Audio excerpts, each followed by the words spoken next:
శ్రీ రామకృష్ణ ప్రభ ఛానల్ను చూడండి, మాసపత్రికను చదవండి. ఓం స్థాపకాయ చ ధర్మస్య సర్వధర్మస్వరూపిణే అవతారవరిష్ఠాయ రామకృష్ణాయ తే నమః. అందరికీ నమస్కారం. శ్రీ రామకృష్ణ కథామృతం. రామకృష్ణుల వారు నరేంద్రుడు అతని బ్రహ్మ సమాజ మిత్రులతో కొన్ని విషయాలు చెప్తున్నారు. అప్పట్లో కలకత్తాలో ఈ బ్రహ్మ సమాజం అని ఇంకా కొన్ని చోట్ల కూడా ఈ ప్రసంగాలు ఇవ్వడానికి ప్రాధాన్యం ఎక్కువ ఇస్తూ ఉండేవారు. అందుకే వాటిని ఉద్దేశించుకొని రామకృష్ణుల వారు ఇక్కడ చెప్తున్నారు.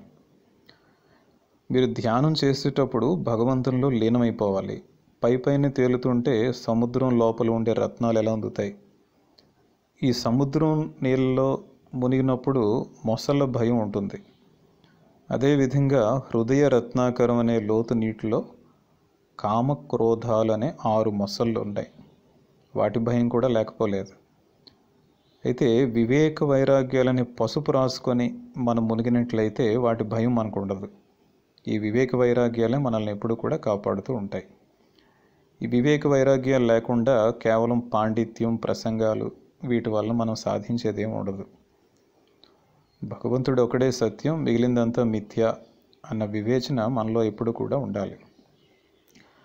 ముందు భగవంతుడిని మనం హృదయ మందిరంలో ప్రతిష్ఠించుకోవాలి. తర్వాత కావాలంటే మనం ప్రసంగాలు అవి ఇవ్వచ్చు. వివేక వైరాగ్యాలు లేకుండా కేవలం బ్రహ్మం బ్రహ్మం అనడం వల్ల ప్రయోజనం లేదు. అది ఏ విధంగా ఉంటుంది అంటే ఏమీ లేకుండా వట్టి శంఖం ఊదినట్లే ఉంటుందన్నమాట. అది ఎలా అంటే ఒక గ్రామంలో పద్మలోచనుడని ఒక యువకుడు ఉండేవాడు. ఆ గ్రామంలో అందరూ కూడా అతన్ని పోడో అని పిలుస్తూ ఉండేవారు. ఆ గ్రామంలోనే ఒక పాడుబడ్డ దేవాలయం ఒకటి ఉంది. ఆలయ ప్రాంగణం అంతా కూడా ఈ రావి, మర్రి ఇటువంటి వృక్షాలతో నిండిపోయి ఉంది. గర్భగుళ్ళనేమో గబ్బిలాలు గూళ్ళు కట్టుకొని ఉంటున్నాయి. నేలంతా కూడా దుమ్ము, ధూళి, గబ్బిలాల రెట్టలు వీటితో నిండిపోయింది. ఈ కారణంగా ఆలయంలోకి ఎవరూ వెళ్ళట్లేదు. ఒకరోజు సాయంత్రం ఏమైందంటే గ్రామస్తులకు శంఖారావం వినిపించింది.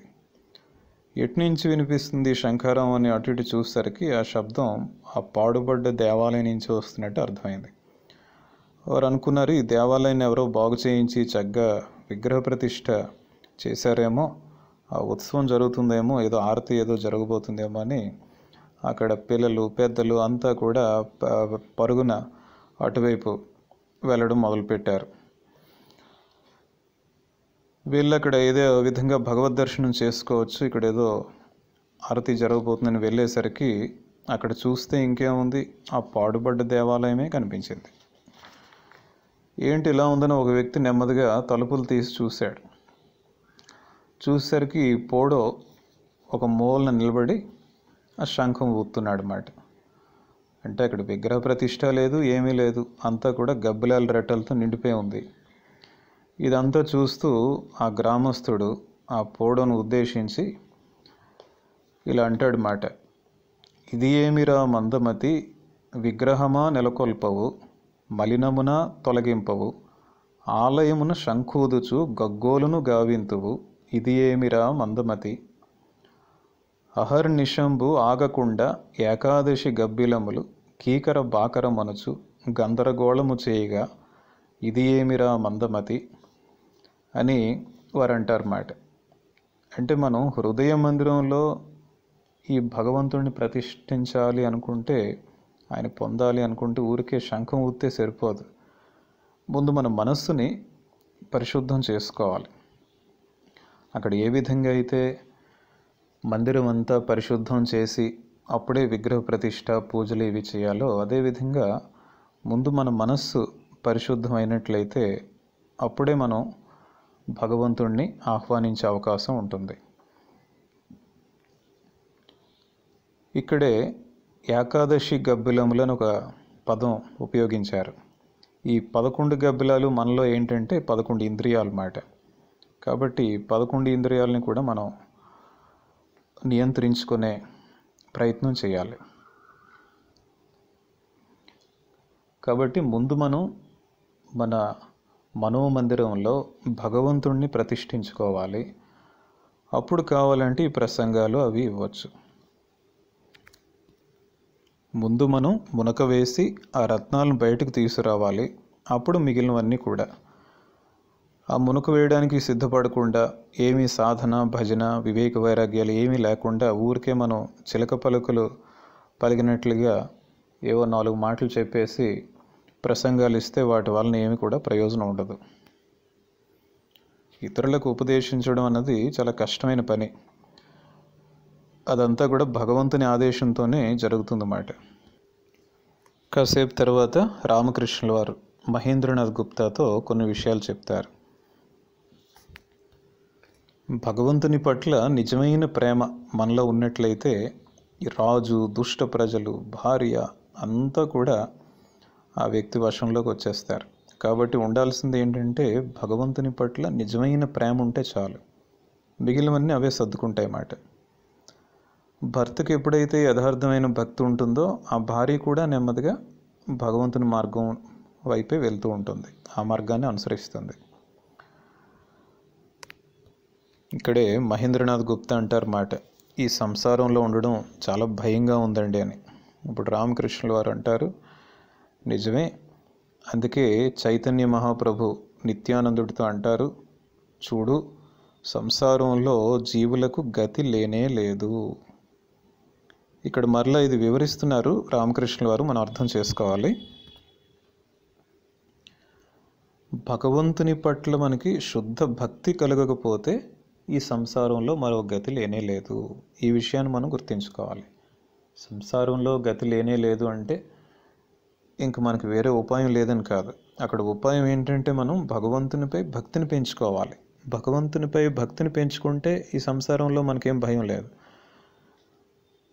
ఆ భగవంతునిపై శుద్ధ భక్తి ఏర్పడకపోతే మాత్రం ఈ సంసారంలో ఇంకా వేరే గతి లేనే లేదు.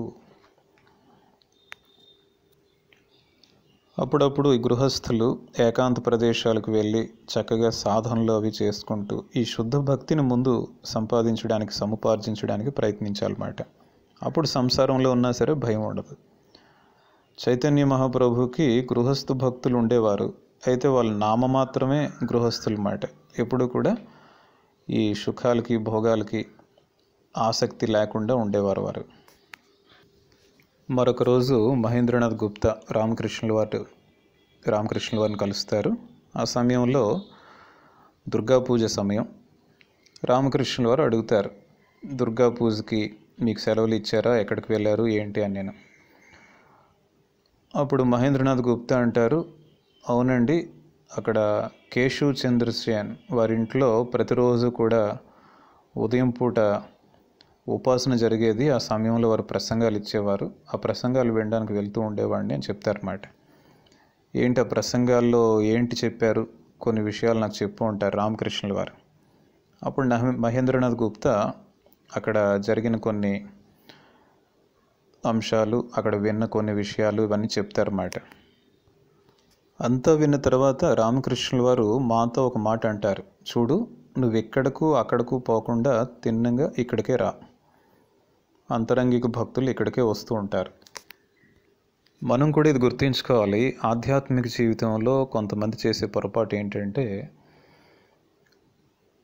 వారు ఏదైనా ఒక మార్గం వైపు వెళ్ళకుండా అటు ఇటు కన్ఫ్యూజ్ అవుతూ ఉంటారు. కొన్నాళ్ళు ఒక ఆశ్రమానికి వెళ్ళడం, మరొకసారి మరొక ఆశ్రమానికి వెళ్ళడం, ఇలా వెళ్తూ తమ కాలాన్ని వృధా చేసుకుంటూ ఉంటారు. మనం భగవంతునిపై పూర్తి శ్రద్ధ విశ్వాసం పెట్టి ఆ ఇష్టదైవాన్ని మనం ఎప్పుడు ఆరాధిస్తున్నట్లయితే ఆధ్యాత్మిక జీవితంలో పురోగతి చెందే అవకాశం ఉంటుందన్నమాట.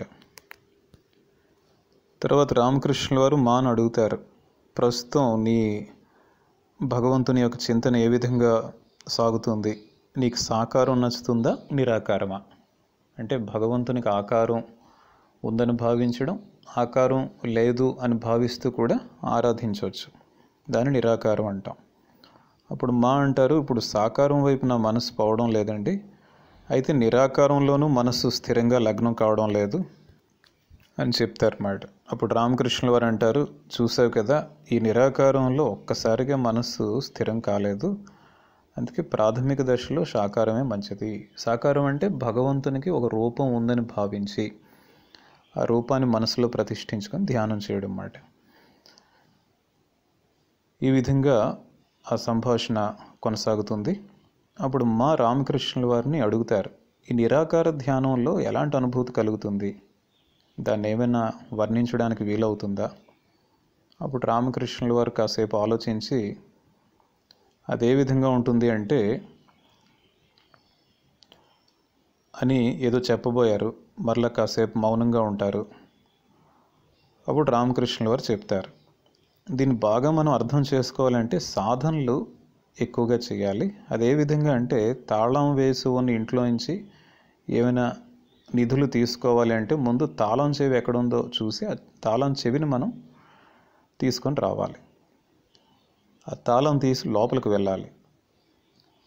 అప్పుడు మనం ఆ నిధులు అవన్నీ కూడా చూడగలం.